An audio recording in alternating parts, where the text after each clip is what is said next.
যুগে যুগে ওসমান হাদিরা ঘরে ঘরে জন্মায় না, ওসমান হাদিরা জেলায় জেলায় জন্মায় না, প্রতি বছর জন্মায় না, কিন্তু এরা আমাদের যুবকদের জন্য শিক্ষা, আমাদের সবার জন্য শিক্ষা, অনুপ্রেরণা। কিভাবে ক্ষুদ্র গণ্ডির ঊর্ধ্বে উঠতে হয়, কিভাবে ক্ষুদ্র চিন্তার বাইরে যেতে হয়, কিভাবে ভয়ের কালচারাল সংস্কৃতির দেয়ালকে প্রাচীরকে ভেঙে দিতে হয়, এটা শেখানোর মতো মানুষ ঘরে ঘরে হয় না। মুসলমানের সম্মান নিহিত আছে দুইটা জিনিসের মধ্যে, এক মৃত্যুর ভয়কে জয় করা, দুই দুনিয়ার মোহের ঊর্ধ্বে উঠা।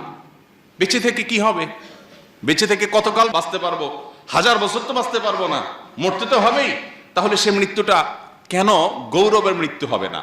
সে মৃত্যুটা কেন সার্থক মৃত্যু হবে না? সে মৃত্যু কেন হাজার হাজার তরুণকে উজ্জীবিত করবে না? সে মৃত্যু কেন বহু মানুষের বিবেককে খুলে দিবে না?